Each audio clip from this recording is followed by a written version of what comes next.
athletes and fans of bodybuilding. Tarek El-Guindy with the Mr. Olympia. Today, we have the honor and the privilege to welcome to our live the owner of the Mr. Olympia, Jake Wood. How are you, Jake? Doing good, Tarek. How are you doing? Thanks for having me on, man. Absolutely. It's a great honor for all of us to have you here. Also, I'm going to introduce some of my co-hosts for the night. We have the 1993 Mr. USA's. He's a four-time Ironman champion. He's one of the co-hosts of Primetime Muscle and the Menace podcast, Chris Cormier. Good evening, Chris. Thank you for having me. Thanks for having me, Tarek. Absolutely. Also with us, United States Marine Corps. He's one of the co-hosts for Primetime Muscle, one of the best MCs in the world. You're going to see him MCing the Olympia Amateur in Las Vegas, Nevada, the one and only Tim Wilkins. How are you, Tim? I'm great, Tarek. It's an honor to be here with this esteemed panel. Absolutely, yes. We bring the best. And with us, one of the great historians of bodybuilding. He was one of the greatest natural bodybuilders of all times. I have here with us John Hansen. How are you, John? Great, Tarek. Thanks for having me back. Absolutely. And also with us, he's one of the greatest writers of bodybuilding. He's the owner of the Ron Harris Muscle Show. He's had one of the most successful careers as a writer. He was with Muscular Development for many years. Ron Harris. How are you, Ron? Doing great, man. Thanks for having me, Tarek. Absolutely. Okay. So, gentlemen, if you don't mind, I have the first question. Jake, obviously, you carried the legacy of Joe Weider, right? And Joe Weider created the Mr. Olympia. And the legacy is unmatched in bodybuilding. But now this legacy is in your hands. Tell us a little bit about your history in the bodybuilding industry, and when did this dream of owning the Olympia begin? Well, my dream regarding the Olympia, it's been there probably since 1976. Not necessarily owning it, but being a part of it, working with the Weider Publications Group, doing something that never did work out in my lifetime for many different reasons. But right now, I don't really so much consider myself the owner of the Olympia as much as I consider myself to be more of the custodian. I will own it for a while. I intend for the Olympia brand to go on well past my lifetime. So I'm going to be a custodian here for a while, and I want to go ahead and do my part to grow it, to maintain it, do all the general health checkups on it, so to speak. And and that's what I do. I mean, when I originally, when I was slowly figuring things out in the bodybuilding world, of course, that's been happening for the past 40 years. It's not like you just figure everything all out at once. I realized that the Weider offices were only about 12 miles from my house where I grew up. The office is right there on Irwin in Woodland Hills. And I used to ride my bicycle past there as a kid, looking at it, wondering. And one day when I was 16, I went in there and applied for a job. But because I came in on my bicycle and did not have a car at the time, they looked at me and said, "Oh, kid, you're crazy. You're not going to make it here. You're not going to be able to be here consistently." Yeah, okay. So I didn't get the job. But I always swore one day I would be there somehow, some way. And, Jake, did you storm out and say, "I'll show you, I'll buy this Olympia"? No, it never happened like that. It just never happened that way. No, that'd be a great story, right? But no, I just kind of walked out of there sweaty and disheveled, and it was a hot day. I was riding my bicycle, and through the San Fernando Valley, and yeah. Did you ever make it around the building, like inside around the building, checking out everything? No, I never did get that opportunity. No, I wish I did. Yeah. As I know you have that opportunity, Chris, and I'm a little bit jealous of you. Yeah, it was amazing because you had a lot of statues in there and a lot of different memorabilia from around the world. And I mean, he had some quite amazing pictures, and and then all of a sudden all the magazines was hot at the time. So All of that stuff was great to witness. I screw up there quite often. Yeah, well, actually, we just managed to purchase the Joe Weider bust. Oh, wow. Really? The big one that sits on the pedestal is sitting just outside my office. Yeah. Go check that out. Yeah, it looks great. We're going to actually have that at the Olympia this year. Set that up right in the middle of the Olympia Pavilion, not long after you walk into the Expo. So, Oh, wow. So so people have an opportunity to get a photograph with that, along with a sandow and some other things. So. Well, that's rare. That's usually not an opportunity that too many people get to even get close to the sandow. Yeah, well, it's not going to be the sandow that will be given away this weekend. It'll be the sandow that sits here in my office. So. Oh, okay. Yeah, and it's going to be a special moment for the one that we give away, and you'll know why when we do it. So you have a lot of remarkable happenings at this Olympia. Like, can you tell us a little bit about something that people don't know about at this time, or do you want to? People don't know about. No, not really. I mean, there's probably a lot that people don't know about that we think they know about. Right. Yeah. Right. So,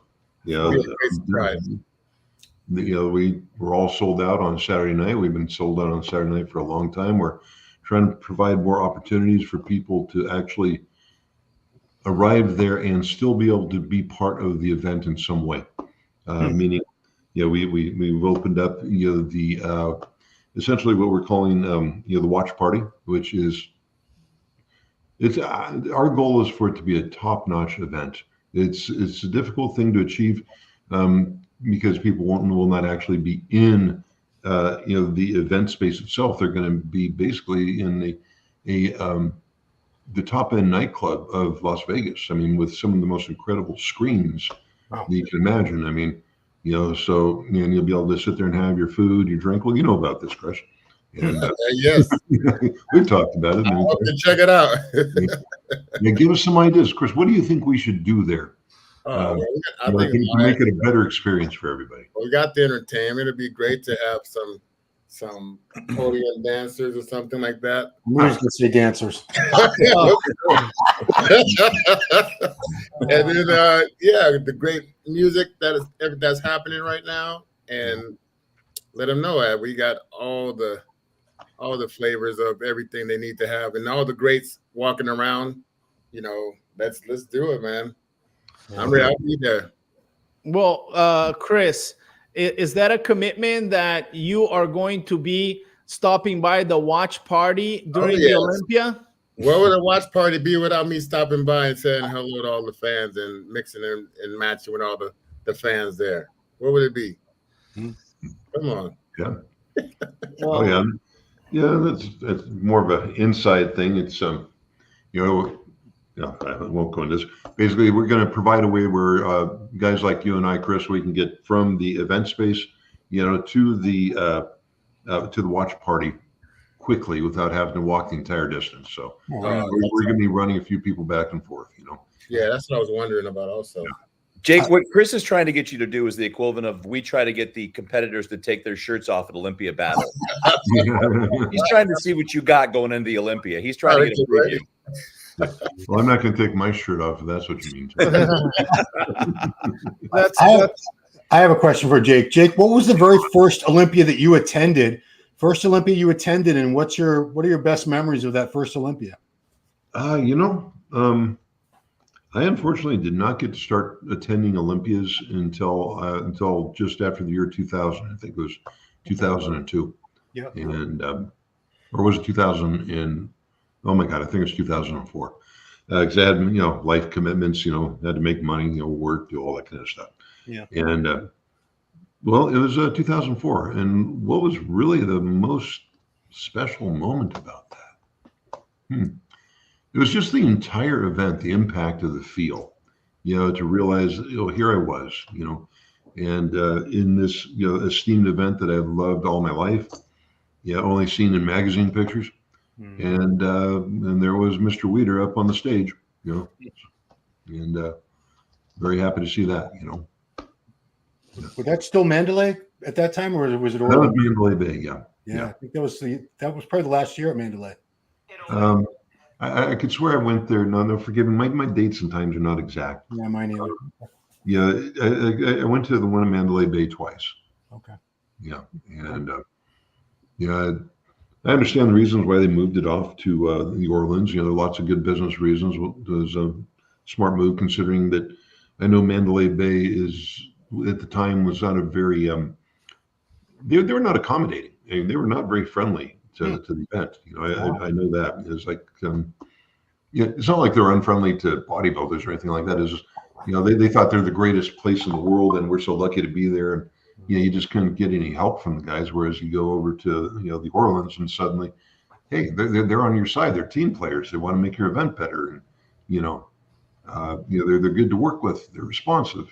And that's generally not the case on the entire Las Vegas Strip. If you go to any of those hotels, they act like you're lucky to be there. Who are you? You guys are nothing. We don't care. But then we found Resorts World, and they have an entirely different attitude.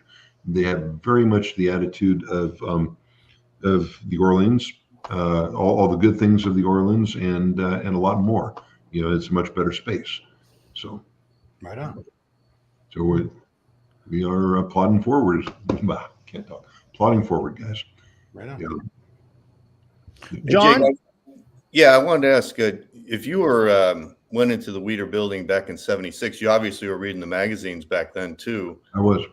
What did you think of Muscle Builder magazine back then in the mid '70s, and when you were reading about the Olympia back then, which I think was at that time organized by Arnold and Jim Lorimer? Yeah. What did you think of that event back then when you were reading about it? Well, at that point in time, I was not cognizant of who the promoters were. I really wasn't. Okay. I was the dumb kid looking at the pictures, And I thought it was just a really interesting world.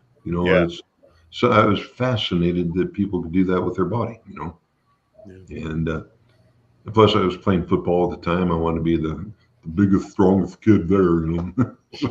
So yeah, I mean, if you think back to the 1976 Olympia, I think there were probably 10 people competing. There was no Mid Olympia. So the Olympia weekend was 10 guys competing. And now what is it? Close to 300 athletes, 11 divisions. No. We're going to be right now. I didn't see the last projections, but right now the maximum possible number is 360-ish, or 354 or 55. Yeah. We're not. If we land a little south of that number, it's not going to be by much. Yeah. Wow. So, Jake, I got to ask because I know all five of us are huge fans of the sport, have competed in various ways and been a part of it. You've been a fan since '76. How much of a fan, more of a fan are you now? And what really keeps you fired up about the sport? Well, I'm definitely more of a fan now. As I know a lot more about what's going on. At the time, it was just kind of, just this kid years ago, just trying to figure out and learn about what was happening by reading the magazines as voraciously as what I could. What am I really happy about now?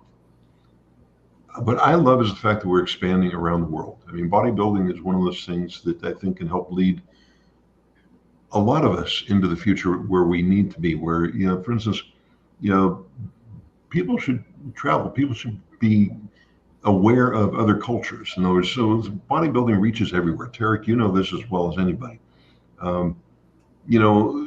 I have friends now from Iran. I have friends now from Russia. I have friends now from Japan, from Eastern Europe, from South America. I never had that in my life, 15, 20 years ago. But bodybuilding does that. It does it for everybody here. Every one of you guys sitting here, folks from places that your next door neighbor would never dream of meeting or knowing, So it's something that in my opinion, keeps the peace in the world. Like Tarek, in Brazil, people get so excited about their bodybuilders there because, that is, they have great champions. They have great athletes coming out of it. You get Iran, you get Egypt. These people are going crazy for Hadi Chupan and for Big Ramy in ways that just, I think, is exactly what this world needs. And that's the goal, is to keep growing things internationally, use it as a tool to get people used to, talking to each other. I mean, you got a world now where, I don't want to be political, not enough people are talking to each other. Pro is an international language. Yeah. Yeah. Because what are we doing? We're judging bodies on stage. We're not judging your national background, your politics, your anything. What do you look like on stage? And that's what counts. Well, Jake, so previously, from you owning the Olympia, I can say that because I did work on the staff. It was more of a corporate feeling, right? And right now, the Olympia has a face, it has a soul, right? The face is you. You're the owner. People know who you are. And it has become more international. A lot of the people on the staff are international people that speak other languages. But you can't, if you know the Mr. Olympia, if you know Jake Wood, you cannot just mention the Mr. Olympia. You have to mention Wings of Strength, right? Wings of Strength, there you go. Wings of Strength is a bodybuilding production company that revived women's bodybuilding. We just celebrated 10 years of the Rising Phoenix. And, ironically, the Rising Phoenix, it's, rises from the ashes, right? And in my perception, the Rising Phoenix has revitalized women's bodybuilding, but also got you in the industry and got you eventually to own the Olympia.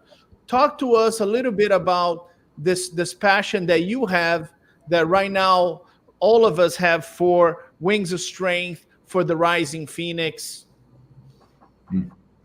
Well, I always say one thing. If it wasn't for women's bodybuilding, there would have been no 2020 Olympia, period. Wow. It wouldn't have happened. Because I wouldn't have been there. It would have been the previous owner, a very fine man, but he would have made a financial decision. That would have been to simply close it down for the year, maybe in for 2021. And that's just simply what would have happened. There would have been no question in my mind. But because of all that, that's the reason why we had 2020 and 2021. And if those events didn't happen, Lord knows where we'd be right now. I have no idea. Of course, Wings of Strength, originally, it was, for many years, I always wanted to be a promoter, and I wanted to promote shows, obviously. And eventually, that's how I found my way into the industry, was because there was an opportunity at, the Tampa Pro, and Tim was good enough to work with me, and that was my foot in the door into promoting bodybuilding shows. You don't just get in and start doing it. It's tough, nobody's going to give you sanction a show for you if they don't know you. So thank you to Tim Gardner. He got my foot in the door, and we just started promoting all divisions. And that's what's always been very important for me, is promote every division. Make sure that every division is maintained and healthy and promoted well, because if men's bodybuilding were struggling in the way the women's bodybuilding, I would have done exactly the same thing. But it was what it was, and here we are today. People forget there was no Ms. Olympia held for 4 years in a row. 5. Is it 5 years in a row? Were you were the guy that brought it back? Am I right? Yes. Yeah. So if you hadn't done that, is it feasible that we never would have had a Ms. Olympia show again? We would have absolutely never had another Miss Olympia show. Good Lord. That's not even a question here. So, and then eventually women's physique would have grown into being almost exactly what women's bodybuilding is today. And there would have been all the same difficulties, So, yeah. Well, Ed, let me ask John a question, because you're our resident historian here, as well as Ron. We just got a shout out here a minute ago from Linda Murray, Isabel Terrell, and Natalia Coelho. Let's kind of walk through. We got the history of women's bodybuilding, which has evolved so greatly, and you've spun out into women's physique. You've got figure, you've got fitness, you've got bikini. You've got, it's just amazing the different classes and how each of them serve their own purpose to be aspirational for different women's desires to look and feel a certain way.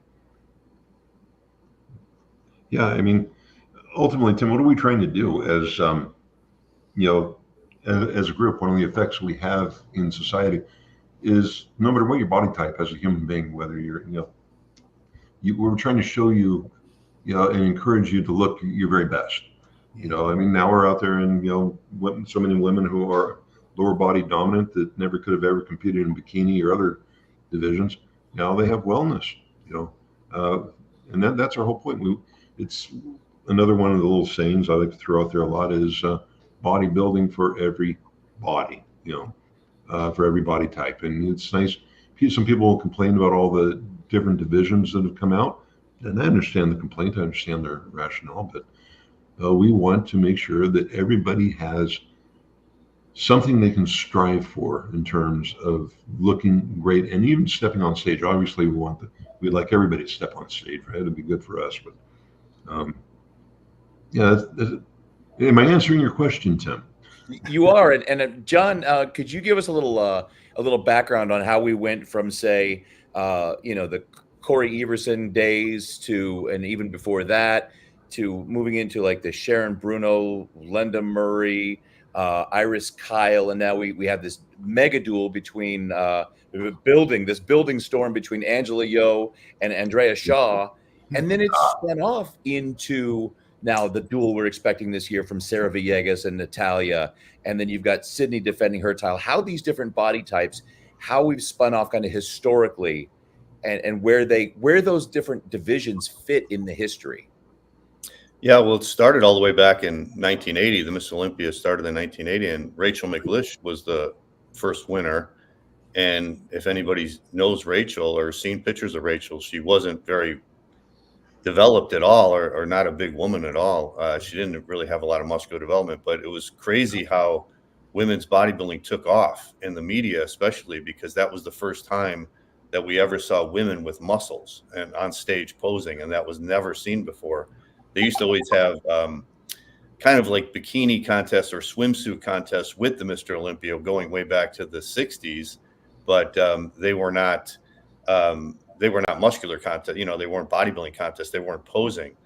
So, when it started in 1980, there's Rachel right there. You could see that's the kind of physiques that were around, and they were very just slightly developed, but the media went crazy with it because this was the first time we saw women with muscles, and it was on TV a lot. Back then it was covered. I remember one time they covered the Miss Olympia live.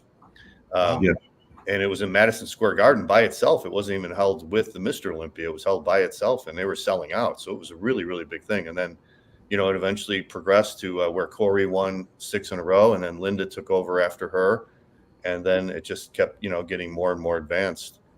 And then, as you said, Tim, we switched, we spun off into the other divisions. Fitness, I think, was the first one where you had women who were not very muscular bodybuilders. They were more like probably like the figure girls or the bikini girls are today. And they were doing fitness routines. And then it went into fitness after that, I believe around 2000. I'm sorry, not fitness, figure. And then after that, bikini. Yeah, they spun that figure out in 2002. 2002, okay, yeah. I remember getting in the car by myself, driving from Palm Springs, California to Santa Monica to watch Pumping Iron 2. Right. Women on stage there, and Rachel McLeish played a big part. Sarah Francis. She made the big splash with her powerful physique, hitting crabs and everything like that. But that's how, I was very taken back by, the women posing, way back then, way back. I forgot what year was that, maybe 84, 85, something like that. But 83. Yeah, that's a good point, Chris, because I forgot to mention that Pumping Iron 2 was, a documentary, the sequel to Pumping Iron, really, but it was basically all about the women. and it showed how we had now a muscular woman bodybuilder, Bev Francis, who used to be a power lifter in Australia, and then they brought her over to the United States and they trained her down to be a bodybuilder, and she got all cut up. And now you had and Big Steve was training her back then. He had hair. He had hair like out to here. Yeah. Big Steve. So then you had a judging problem, where you had this muscular woman compared to other women that weren't muscular, and that was the whole point of the movie, the whole point of the documentary. Yeah. It was always such a concern of how far should it go, Right. Exactly. That's what they questioned. Yeah. We still fix that today. Jake, I'd like to address that just for a second, because we don't tell the men, you can't be this big, you're too big. It's, in the open bodybuilding I'm talking about, we've come out against bubble guts and things like that, synthol, but we've never told these guys, you're too big, you need to scale it back. But various times over the years, the women have been given even formal memos. We want you to be 17.2% smaller and 19.1% less lean. As someone who basically, you revived women's bodybuilding and brought it back, it was gone. What's your opinion on that? That we try to impose these limits on female bodybuilders that we would never have dreamed to tell a man. I don't really think there should be limits. I mean, some of the things I think should be limited, and this is my opinion, I'm not speaking for anybody else, is, conditioning is always an issue for me. Sometimes I think we have too much stress on conditioning, in my opinion, and that is the only area where you can really run into something that I would prefer to stay away from.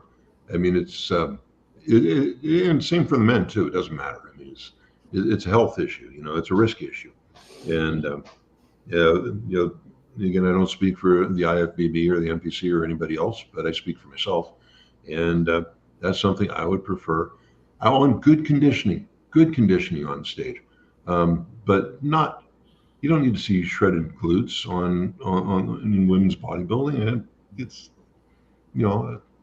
it's unhealthy. It's difficult. And it, many times just create situations that I wish we wouldn't have. So it sounds like a good cereal, but it doesn't look good on stage, Jake. I get it. Yeah, everybody loves a good bowl of shredded glutes. Yeah, that's right. Yeah, I mean, if you talk to any, I won't say any judge, but a lot of judges, when they ask them, what are you looking at on stage? What are you looking for? And they're going to tell you, conditioning, size, shape, conditioning, size, shape. It's like everything's conditioning, size, shape. Well, yeah, I get it, but I'd much rather see the emphasis more about shape, size, and then conditioning, personally. Yeah. And I think, Jake, we've evolving into looking at more in other areas. Like I told Samson Dauda. Samson Dauda won the Romania Muscle Fest convincingly, and Bruce Tabani was more conditioned than him. But it wasn't even close, because the sport is not only about one criteria. It's not only about conditioning. You have to judge muscularity, you have to judge shape, you have to judge presentation. And, Samson Dauda does not have to be the most conditioned man on stage to possibly become Mr. Olympia. Andreas Munzer was the most conditioned guy on stage in history, and he never won the Mr. Olympia. Marcus Rule was possibly the biggest in terms of muscularity, and he never won the Mr. Olympia. And we have great bodybuilders with tremendous genetics, tremendous shape that, they did not win the Mr. Olympia. So, I think it's a limited way to look at bodybuilding just by one criteria.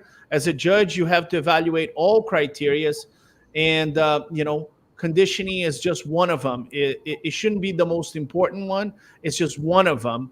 And I think a lot of the Olympia judges, they fall into that category of, we have to evaluate all criteria right on stage. And I think the sport is at its highest right now. We have so many great categories, and I think we're going in the right direction. I would tend to agree with you, Derek. One thing that you and I have spoken about many times in the past is, and I've called it, I said that conditioning is the lazy way to judge. And it's a long conversation to tell you, what all I mean by that. But conditioning is something you can point to from any angle, and you can see the conditioning. It's obvious. Everybody can agree.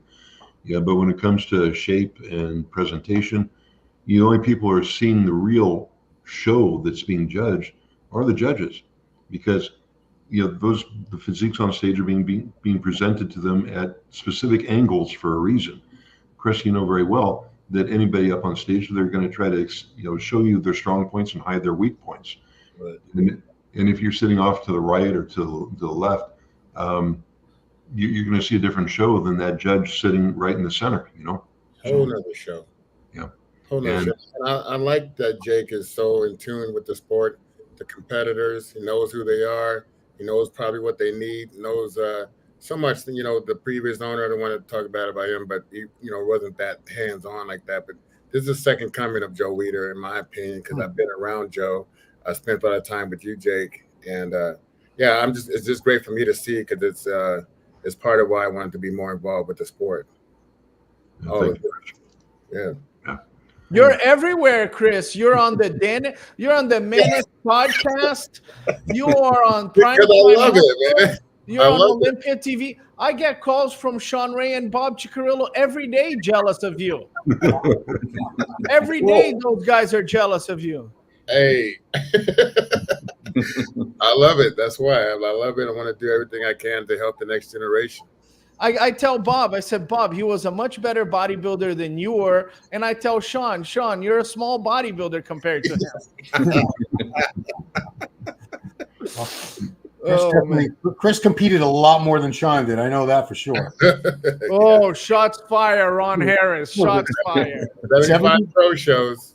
How many? 75. Okay, wow. There you go.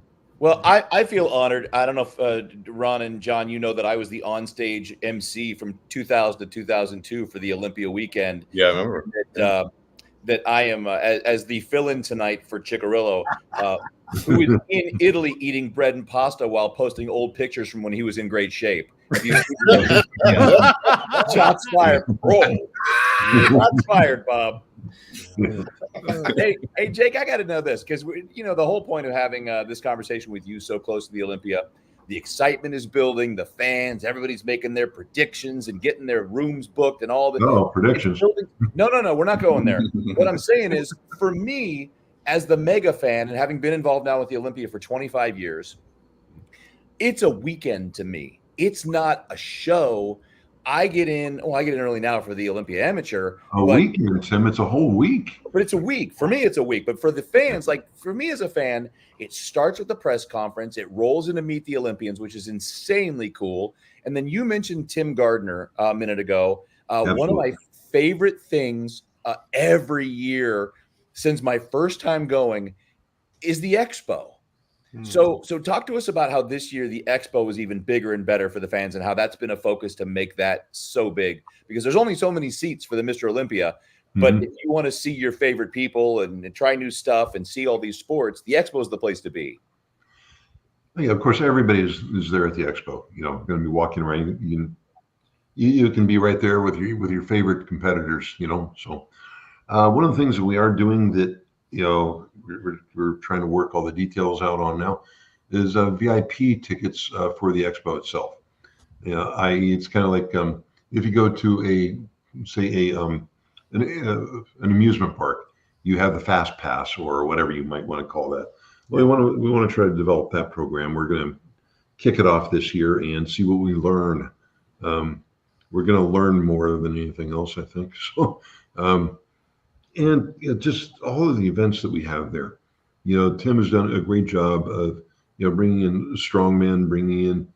I'm not going to say some of the things we hope to bring in, but bring all the different athletic events. And eventually, we like to be a center for so much more. I was emceeing. Sorry, fellas, I'll let you jump in here. I was emceeing for Tim in San Antonio over the weekend, and they've got 33 diverse and various sporting events. And people need to know, aside from having all those vendors where your favorite athletes are in those booths, your favorite supplements, prejudges there Friday and Saturday, which is another great reason. And it is just packed to the rafters. Mm-hmm. Oh, yeah. Yeah. It's What more can I say about that? Tim, Yeah. it is the Olympia Expo. It's incredible. It's just exciting to go to. Just the energy that is there is, it's one of my favorite parts of the entire week. So, But it's going to have mixed martial arts there, or MMA, or is it going to be an octagon thing, or what is that? Good question, guys. That's what I'm being the big picture guy on the event and not the detail. I'm not the salesman. So, Well, just for all of you guys watching, we are going to bring next Tuesday the president of the Mr. Olympia, Dan Solomon. He'll be here with us next Tuesday, so he'll be able to elaborate on all the details that are happening on the Expo. So don't miss it.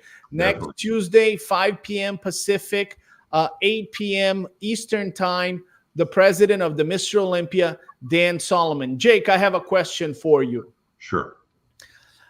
There was a day, a moment, and I think it happened in Romania.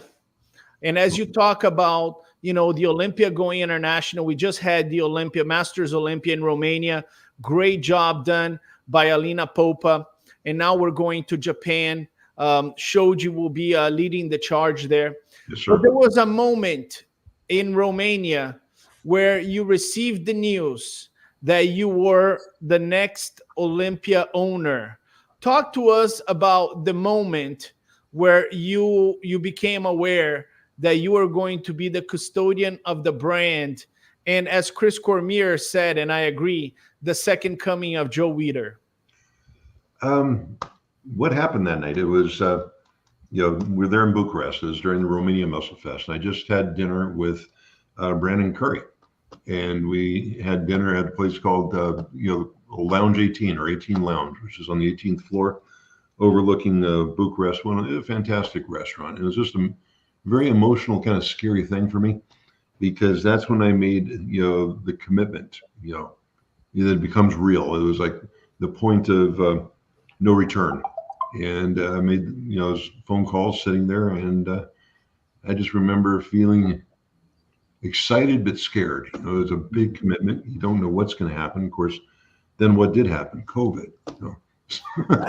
It's like, my being somewhat scared and feeling a certain amount of trepidation suddenly turned into dread. I sat there, I happened to be, there with Mr. Schwarzenegger at his show that same year, 2020. I think his was the very first event canceled. Yeah. Okay. Right. The very first big event. And I remember looking at him and thinking to myself, my God, that could happen to my show. This stuff is not going to go away that fast, And that's when I started to get, that was a hard year, I got to tell you. It was like, but credit to you, Jake. Well, I want to add something though, Terry. I want to say credit to Dan, because Dan, believe it or not, I was Dan Solomon, so we make no mistake about who we're talking about.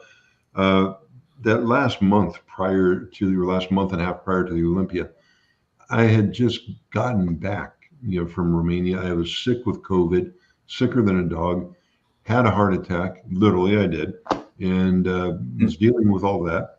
And Dan had to make the call to go to Orlando. And whereas I said, if it wasn't for women's bodybuilding, there wouldn't have been 2020 Mr. Olympia. I can also say the same thing for Dan. If it wasn't for him, that show wouldn't have happened. So thank you, Dan. Yes, Dan, it was an incredible moment. And I think I've bugged Dan enough. I said, Dan, I think you will always be remembered by this moment of getting the Olympia from Vegas to Orlando on a dime to make it happen. And I think that's going to be your legacy, possibly one of your great accomplishments. So huge credit to the president of the Olympia, pulling the trigger and saying, guys, 5 weeks out, I'm bringing the Olympia to Orlando. This will happen. And now the legacy has happened consecutively, right? I know some shows did not, I think, I don't know. I think a lot of shows did have 2020 and 2021, but I know some shows didn't have 2020 and 2021.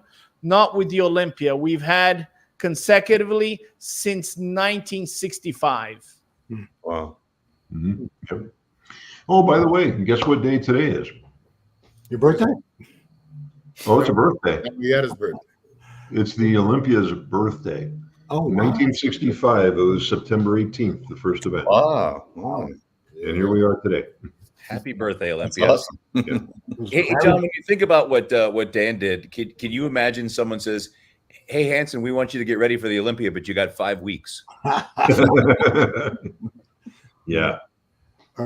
Just curious, are there plans to go back to Orlando, or is Vegas going to be as it was, the home of the Olympia for good? Plans are worth nothing, Ron. Ah, Our intentions are, yes, to stay in Las Vegas. okay. I'd like to stay in Las Vegas permanently. I'd love to stay at Resorts World for a long period of time. Awesome. Of course, you never know exactly what's going to happen. You never say never to anything. And when I first bought the Olympia, one of the things I really wanted to do was to, every 4 years, maybe 5 years, take the Olympia out and travel with it somewhere. Ah, And we have looked into a number of things, but that was the goal. But that was pre-COVID, and COVID hit and kind of knocked everything to hell. Before we can start doing that, I would like to develop a semi-permanent home in Las Vegas somewhere, and just say every 4 years or every 5 years, we travel, take it somewhere, wherever the emerging markets are in the world today. Right now, our emerging markets largely are Middle East, South America, various places in Indonesia. So, yeah. I mean, do you worry about American fans being upset that, say you have it in Dubai one year? A lot of Americans are like, I don't want to go all the way to Dubai. Yeah, but obviously the hardcore fans will go wherever the Olympia is. But at the same time, when the Olympia used to go to all over the world, it was a much, much smaller production. well, it was, and I think maybe Joe Weider traveled with it because it was difficult for some of his competition to get there and cover the show. So, Yeah. Helsinki but the fact of the matter is, the fans we have in other places in the world, there's just as many there as what they are here. In the U.S., you have to face the fact that we're not an emerging market; we're somewhat of a saturated market, and the growth is elsewhere. Well, I'll tell you this, and this I know for a fact. If the Olympia goes to Brazil, you can fill up a stadium in São Paulo with 80,000 people. I know this for a fact. Wow. Okay. I know this for a fact. You can fill out a stadium in São Paulo, Brazil with 80,000 people.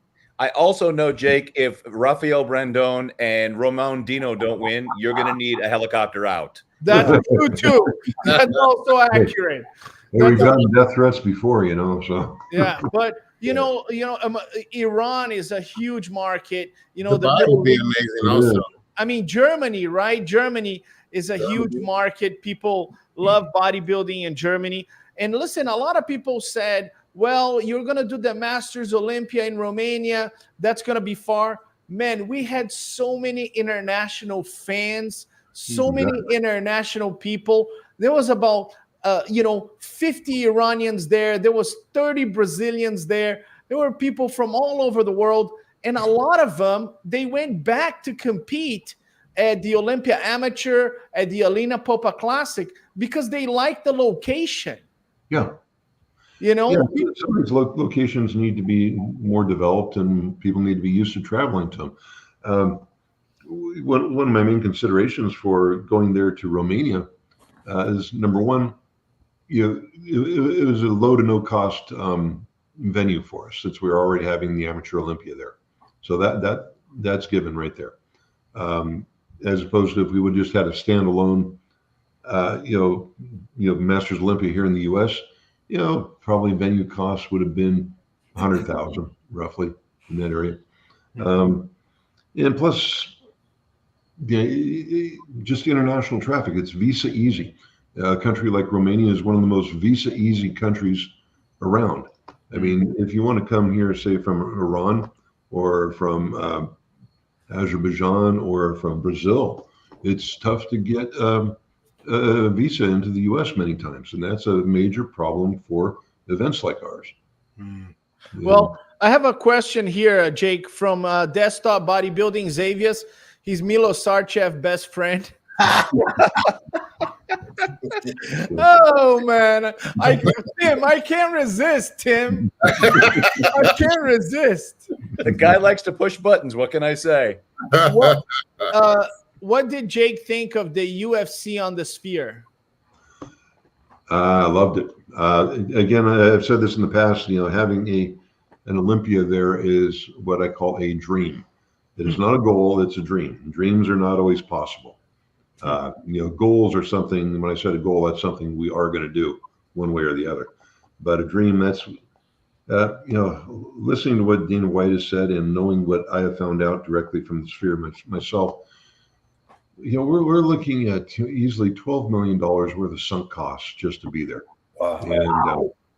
And and covering that, we don't even generate that much revenue in a year at all. Period. Let alone actually try to. It basically just be me, donating $10 million or so to the bodybuilding world. What it would be. And I can't do that. I can do a lot, but I can't do that. So.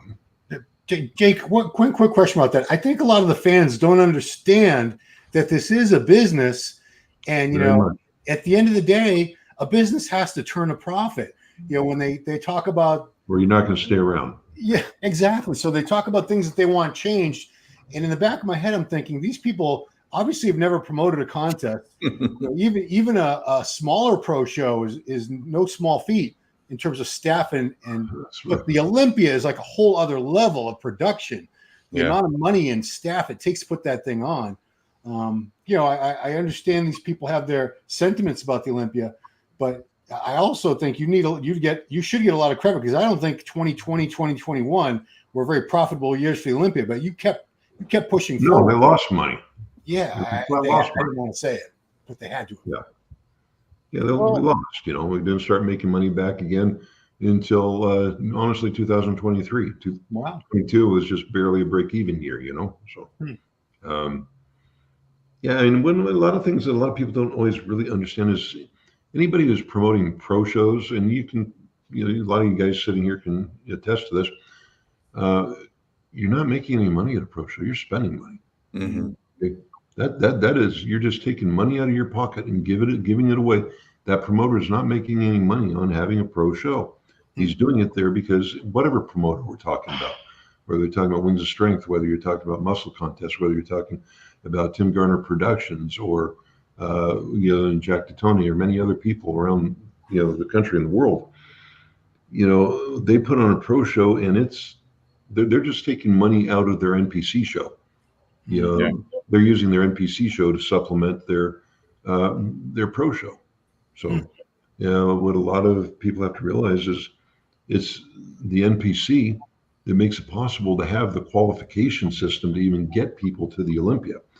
If you didn't have the NPC, funding everything, or the NPC promoters funding everything, because it's not coming from the NPC itself, you would not have anybody qualified to compete in the Olympia. And 66% of those people competing in the NPC shows are women. Wow! It is the women's sports at the NPC level that basically drives everything. That makes up our bodybuilding season. The only shows where that gets flipped is at the Arnold and at the Olympia. When you come to call them the super shows, that's when the pro shows can make money for you. Yeah, I mean, as much as the old cranky people complain about all these new divisions, all these new women's divisions, I tell them I don't even think bodybuilding would be around right now if it weren't for all these divisions that we've added, especially the women's divisions.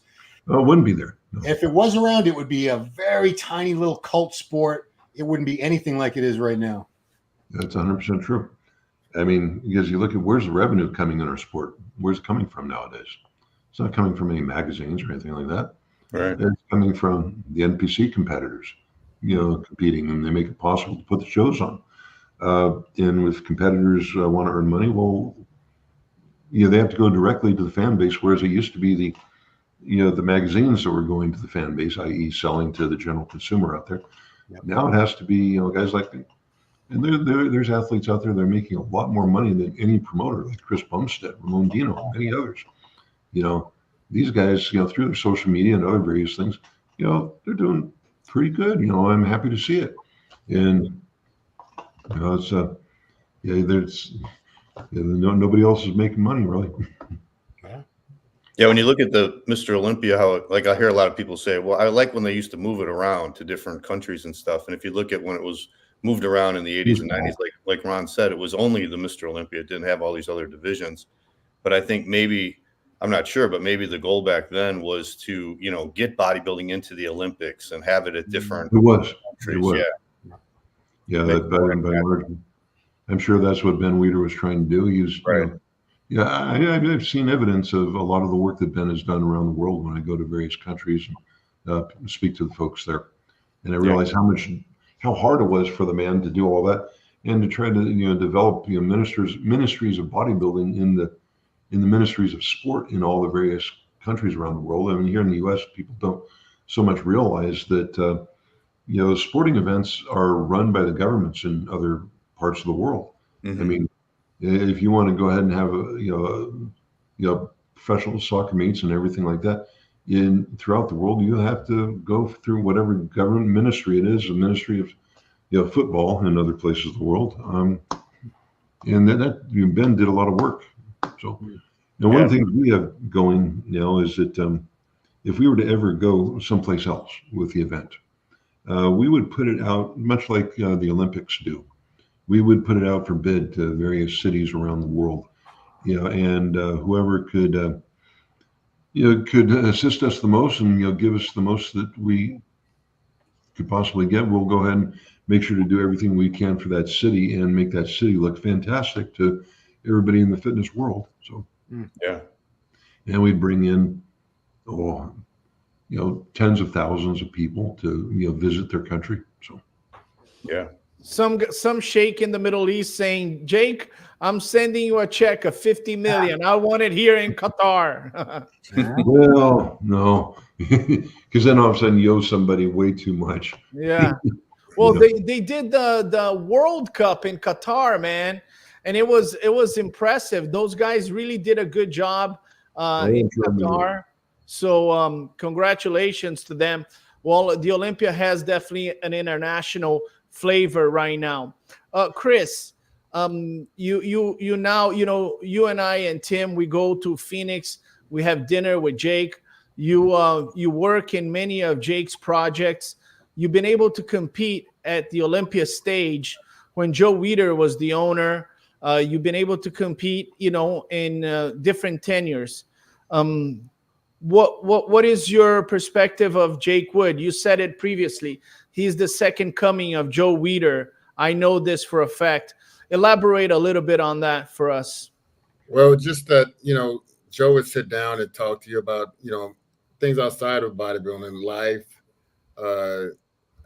different things that can help you invest your life, your time, your money into all the different things, and I just find myself having those same type of relationship with Jake.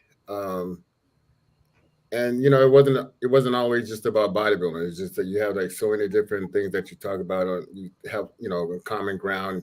You are, he comes off as a guy who's sort of the same type of temperament. I just find myself, me and Jake having a lot of in common, conversations, and I appreciate that.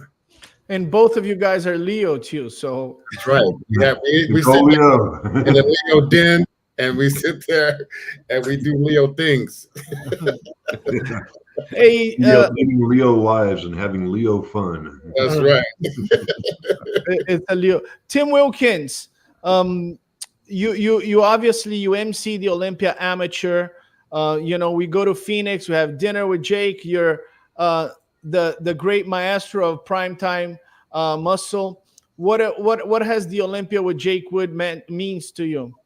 Well, I go back to my first interaction with Joe was in 91, 92. and the Olympia headquarters was just down the street from a gym I was working at. And they asked for a bunch of kids that could do a before and after for his Mega Mass 3000 or 2000. And my first interaction with, I would go to the headquarters and we'd all line up and Joe would walk down the road to see who was going to be good for the print ad. And he would walk by, he'd look at me, go, "These guys still look like a before. He's not good enough for after. Leave him." And then 20 years later, when I'm working, he was nice and friendly, but he was distant from a lot of the process. He would come in, take the pictures. He still loved the sport. So when I come in now with Jake and I get to see the passion from the ground up, I get to see how while Jake says he's not the detail guy, he's adamant about having the right guy in every place, with Caden on one part, Dan overseeing the whole thing, and Tim and Martine, and making sure that all the pieces of the puzzle are there to create this magic for the fans, to create a memorable, historic experience. I get to sit back. We've had great interactions. We've had great laughs at dinner, but I get to sit back as the mega fan and be a part and watch all this unfold. So it's been a huge honor, excitement. My wife teases me that I'm still way too excited. She said, "You're part of this." I said, No. I'm still just a fan that gets to sit back and watch this. And I get to be a fly on a wall and watch the magic happen from the inside of the Olympia Wings of Strength headquarters. And it almost feels like going to like the secret superhero lair. When you go in there, the back door opens. John and Ron, you got to see this place, man. You walk in and the car collection's there. It's very Bruce Wayne. It's very Batman. The gym is over there. It's very cool. The lobby is badass. It's just an experience to be a part of this. Wow. That's cool. Oh, John, you're the second coming of Peter McGov. You're a great writer. You're a great historian of bodybuilding. You know full well the history of the Mr. Olympia under Joe Weider, under AMI, and now you see the beginning. A very eccentric beginning, because Jake had to fight with COVID, and he won that battle. Mm-hmm. Talk to me about what does the tenure of Jake Wood mean to you right now?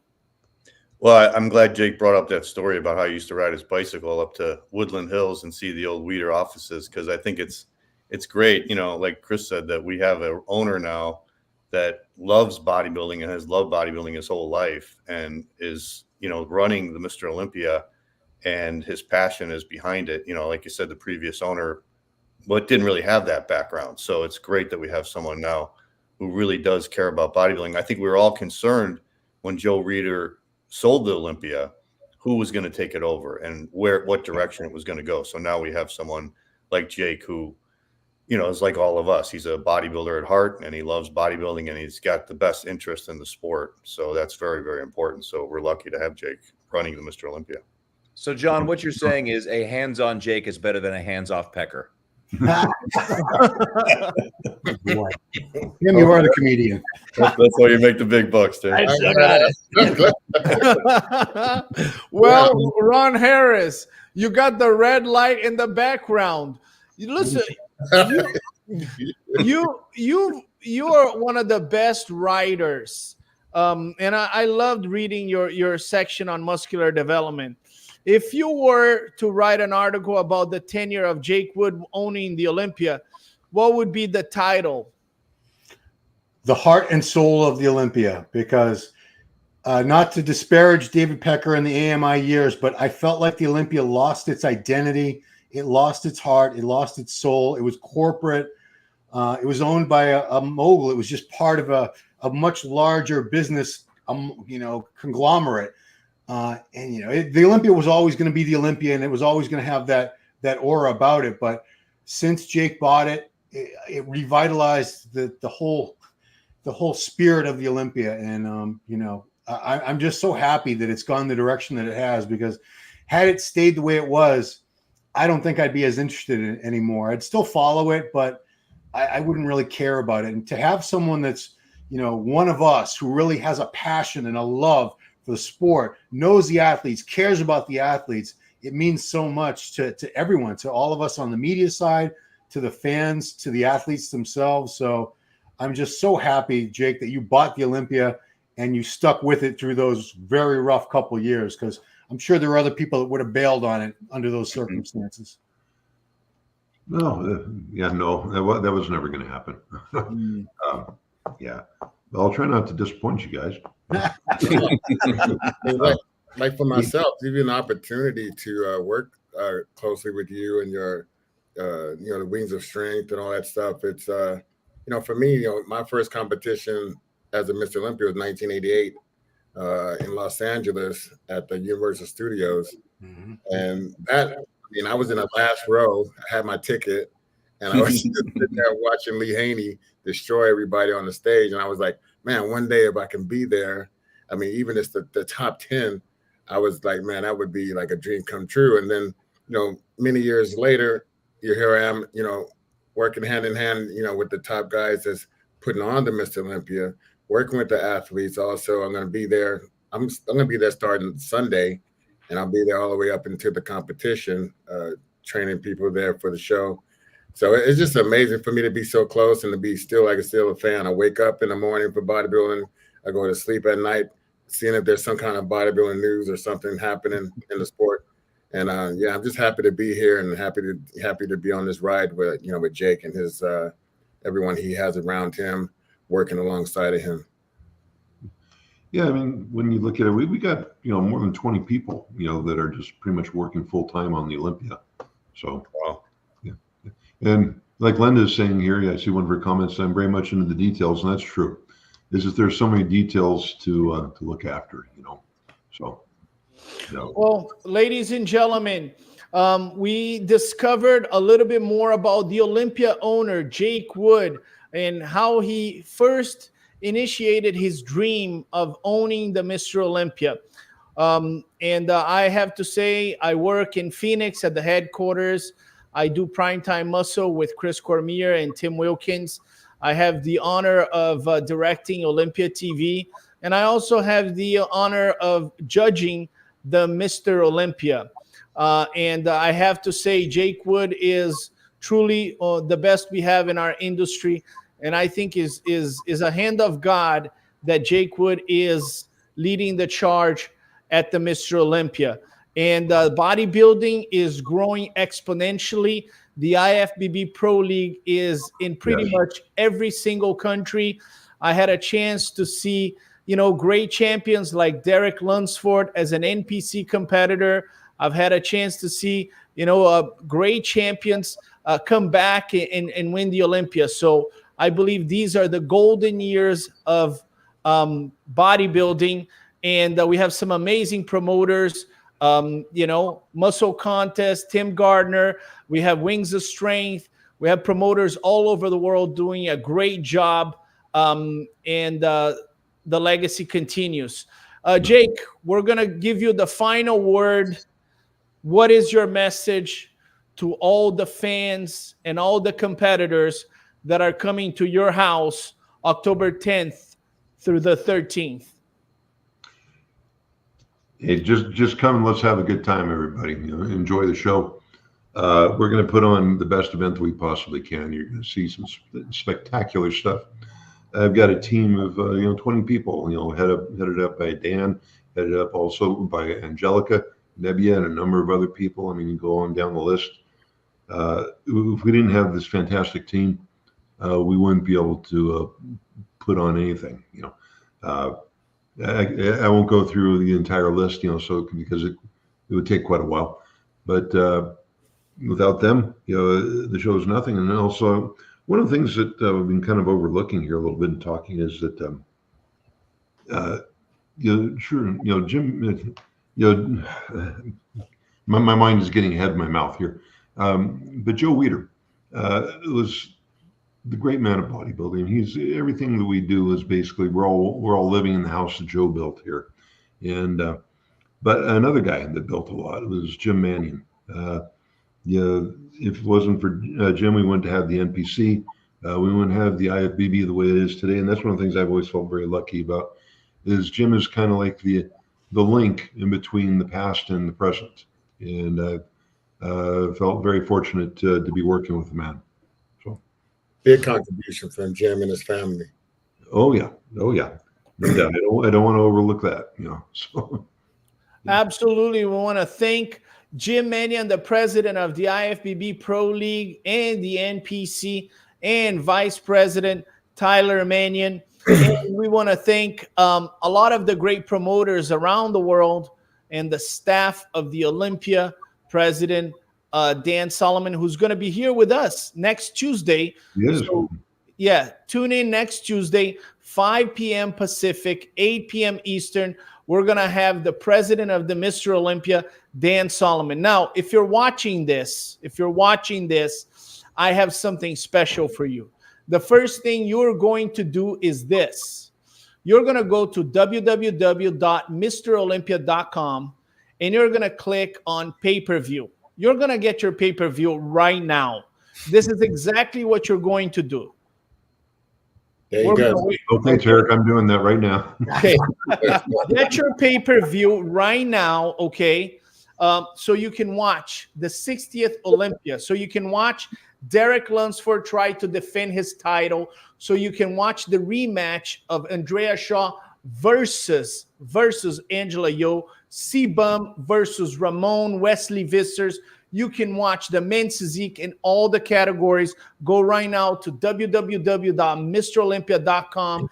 Get your pay-per-view right now. If you're Elon Musk and if you are Taylor Swift, give me a call. I might have tickets for you. If you're not Elon Musk or Taylor Swift, it's going to be challenging. My name is Tarek Ogindi with the Mr. Olympia. We want to thank Jake Wood, Olympia owner, for spending some time with us. Thank you so much, Jake. Hey, thank you very much, Tarek. Thank you. Also want to thank my co-host from Primetime Muscle, one of the greatest bodybuilders of all times, Chris Cormier, 4-time Ironman champion, 1993 Mr. USA's. He's truly a legend of the sport. I can't believe I went an entire life without picking on him, but I've made it. Because the boss man is here. We have to do more. I had to behave, man. Otherwise, I can't pay my mortgage. And also here with us, Tim Wilkins, United States Marine Corps. He is truly one of the best in the industry. Thank you so much, Tim. Thanks for having me, Tarek and Chris and Jake, John and Ron. Good to see you guys. Good to see you guys. John Hansen, who's going to be part of my Olympia TV team. John Hansen, who's going to be registering. He's going to do a piece on the history of the Mr. Olympia.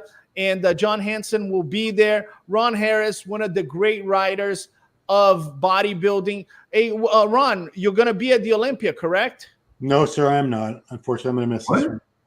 You heretic. Well, so then go to MrOlympia.com and get your pay-per-view right now. I will be watching the pay-per-view. I will be watching for sure. I'll hit you up from Zook nightclub. Okay. I'll call you. My name is Tarek Ogindi with the Mr. Olympia. Subscribe right now to Olympia TV. We'll see you guys on stage.